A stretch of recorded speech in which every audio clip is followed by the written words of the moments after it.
This is Passepartout.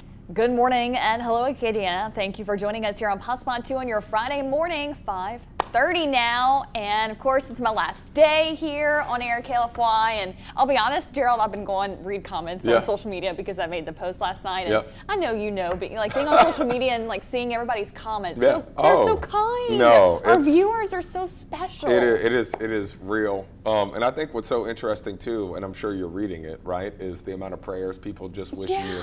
No, like, oh my goodness, like, you know, everybody's excited for you, more so than being like, oh man, I'm gonna miss you. But yeah, so I'm glad you're reading that, man. Yeah, I read like, every one of them. Yeah, because when they start rolling in, I'm sure as you're realizing, probably like when you won Miss Louisiana, it can be overwhelming. But going back and reading them, it means a lot. It makes me feel good for sure. Oh, no doubt, no doubt. So speaking of which, so the rest of your schedule today, I know I was texting Sylvia.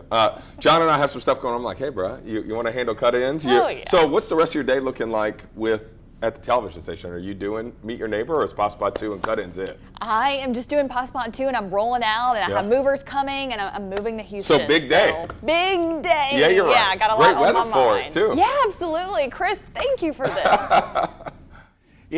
Fortunately, we had that cold front move through, really feeling the benefits of it this morning. And now Helene is down to a tropical storm, but still packing a punch. It's going through the Georgia and the Carolinas as we speak. It made landfall last night just east of Tallahassee as a Category 4 storm. I think it had wind speeds upwards of 130 to 140 miles per hour. For us, we're cool, not chilly though. Warm and breezy today, hotter for the weekend. Still not bad Saturday, a little bit more muggier Sunday, and you'll start to feel the muggy weather back next week. So the taste of fall we're getting, it doesn't last very long. You better soak it up this morning. We'll have a full look at everything here in just a bit.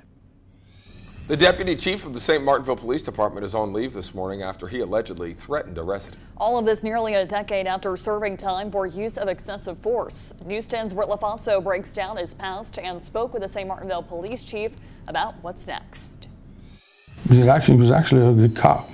You know, he just, like I said, he let his anger issues get to him and cost him his job and probably his career. So.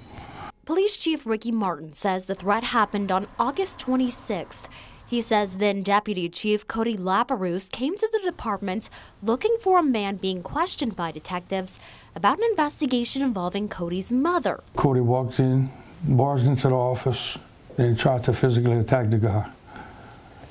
One of the lieutenants had to grab him, physically restrain him, and drag him out of the office to my office. Chief Martin immediately demoted the deputy chief and placed him on administrative leave. If we try to physically harm somebody, that cannot be tolerated by any law enforcement officer, much less somebody with rank. Laperouse started working as a patrol officer for St. Martinville Police in 2015 after serving time for his excessive force conviction. Chief Martin says when he started at the department, Laperouse was already working there.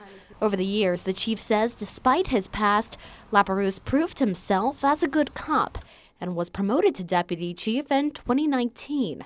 He's now been stripped of that title, and Chief Martin says he will be recommending his termination to the city council. If they're sending a message to every other employee that works for him, I don't know what else is. Because I'm not tolerating that. It's not going to be tolerated by anybody here. At the end of the day, we have to protect the integrity of the police department. And from, like I said, from me all the way down, we have to hold ourselves accountable and hold each other accountable. That was Britt LaFonso reporting. The St. Martinville City Council will hear the chief's recommendation for termination at the next council meeting on Monday, October 7th. Ultimately, it will be the council's decision. The Professional Association of Law Enforcement Officers released a statement in response to Deputy Chief Laperouse's alleged actions. They say in part, quote, he is entitled to the same due process opportunity as anyone else, end quote. An update on the Ronald Greene case. Only two of the five original officers are now facing charges in the investigation after a controversial decision by Louisiana prosecutors. They've dismissed the most serious charge against veteran trooper Corey York. Prosecutors threw out the count of negligent homicide in the 2019 arrest of Ronald Greene after body camera footage showed York dragging Greene by his shackled ankles just before he stopped breathing. Some argue this move significantly reduces the likelihood of serious prison time for those involved. The warden at Elaine Hunt Correctional Center in Iberville Parish has been placed on suspension pending an investigation. According to the Department of Corrections, Donnie Bordelon was relieved of his duties. The department says Bordelon faces allegations involving surveillance and the process of reporting use of force incidents at the facility. Dixon Correctional Institute Warden Edward Dusty Bickham will take over for Bordelon until a replacement is selected.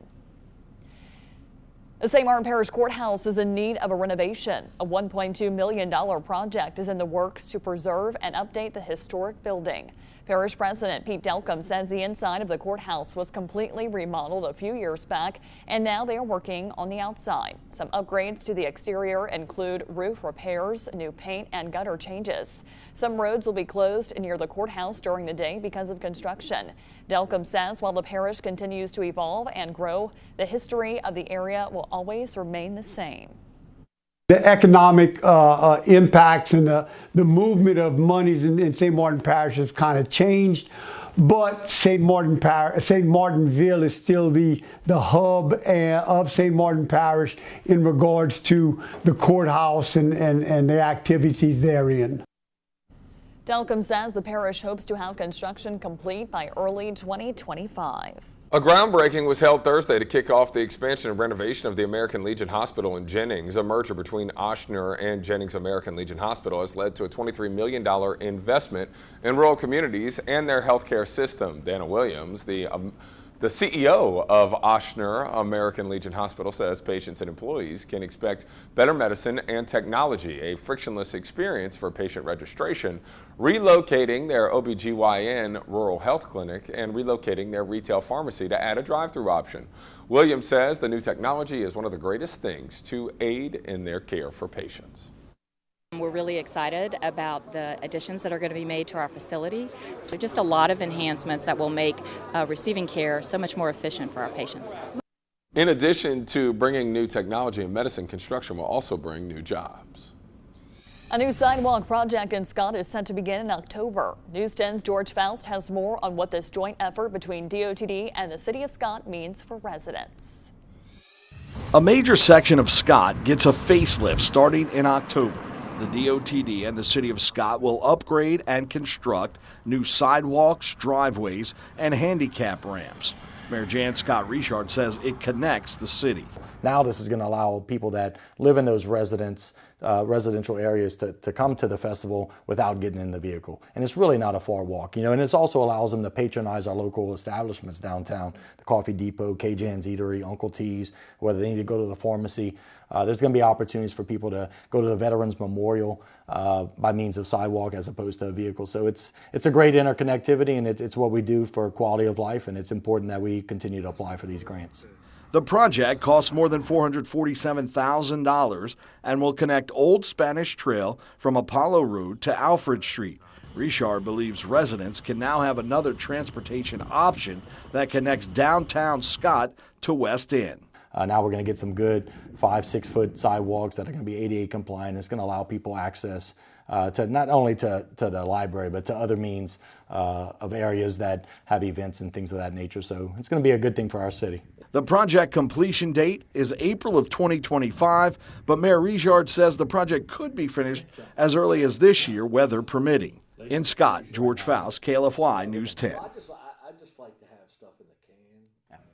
Work is expected to take place Monday through Friday from 7 a.m. to 5 p.m. weather permitting, and the project will kick off October 1st.